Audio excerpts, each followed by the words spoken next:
Have you ever wondered why students shut down at the sound of the dismissal bell?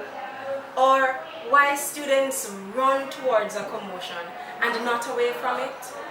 Well, the truth is, at some point in our lives, we have all been classically conditioned. Coined by the Russian physiologist Ivan Pavlov, classical conditioning is a reflexive or automatic type of learning in which a stimulus acquires the capacity to evoke a response that was originally evoked by another stimulus.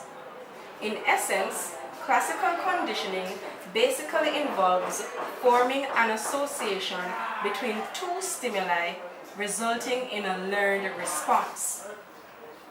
Classical conditioning involves an unconditioned stimulus, UCS, and an unconditioned response, UCR.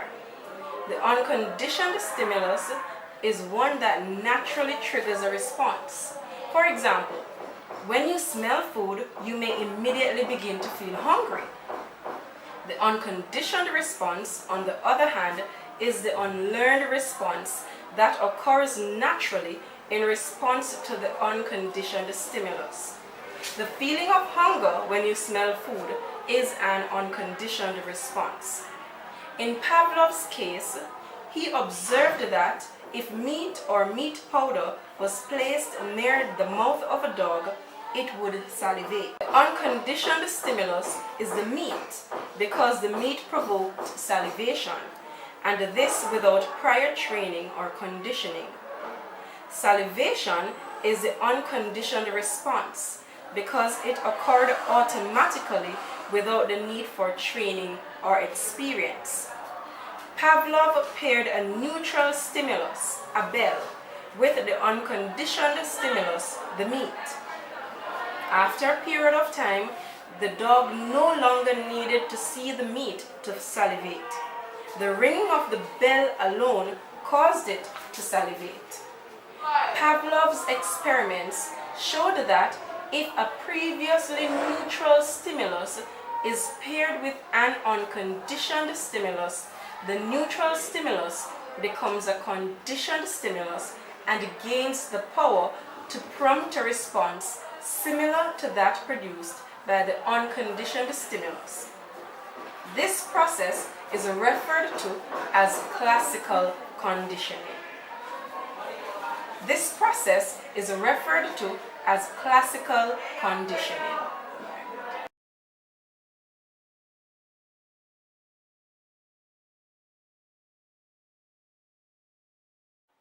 Good morning, sixth formers.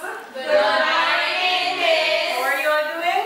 Fine. Very stressed, Miss. Very stressed. You have SBAs or IAs. Don't worry, you'll get them done. I know you all are brilliant. But guess what? Today I have a pop quiz for you. Pop Yes. Miss, but you never want me, miss. That's right, it's a pop quiz. This is unfair, Miss. Well, don't worry about it. It will be easy. Alright? So we don't have a lot of time, so let's get ready.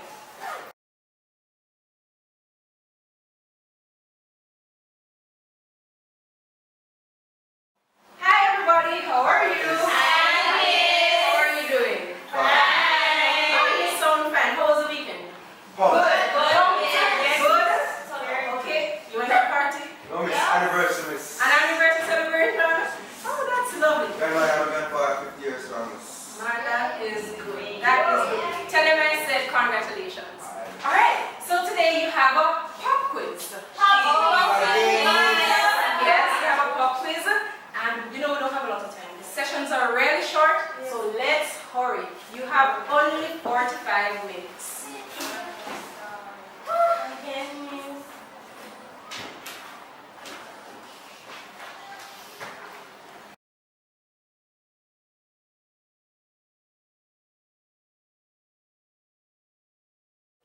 Hi everybody, how are you today? I missed you in class yesterday. Are you okay? Yes, Yes. I was just feeling a little sick yesterday. Chick V, I'm wondering, I'm not sure, something like that. Panadol. Take some Panadol, okay? Alright. And I'm happy to see you. I hope you'll get well soon. Alright,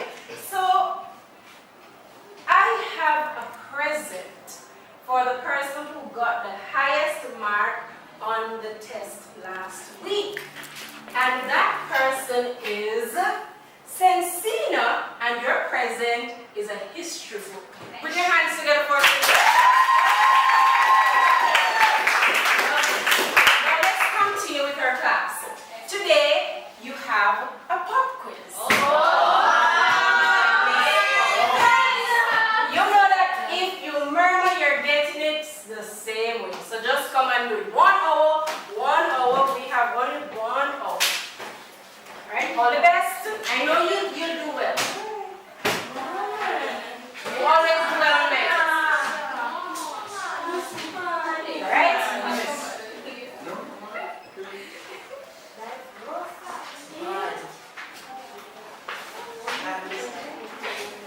Alright?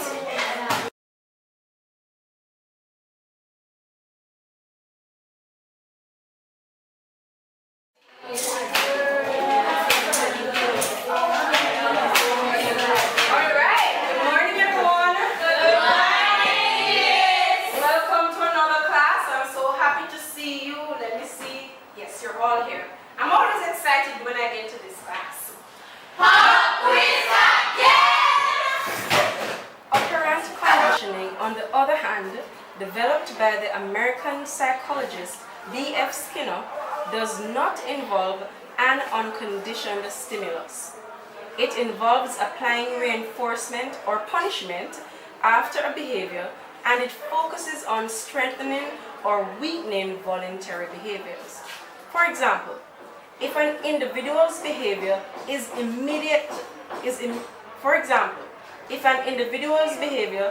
immediately followed by pleasurable consequences, the individual will engage in that behavior more frequently. Let's see how this plays out in a class. Alright guys, let's continue our questioning. Next question. Who is the Prime Minister of Jamaica? Jareen. Portia Simpson in on this. Oh my god. Here's your award. Thank you, Miss. He raised his hand. Oh my god. Right. Let's go. Try again. Desiree, try again. Next question. Who is the Minister of Tourism? Sasha? Very good. Here's your reward. Again, she raised her hand. Proper behavior, raise your hand. Just a minute, class. Jake, Jillian? Are you okay? Feeling tired, but every week both of you come to my class, you are tired and you sleep. I'm going to ask you kindly to go stand in the naughty corner. Thank you. Let's continue with our rewards. Who is the Prime Minister of Cuba? Okay. Fidel Castro. Almost, but not quite. Okay. Who else wants to try? Good, you raised your hand. Come on, Kenisha. Castro's son. Good attempt. Come and try it. Okay, Leon. Mr. Raul Castro. Very good. And here's your reward. And because you raised your hand and you participated, you can go back and sit. Alright, now that's it for class. Have a good day. Remember your homework next week.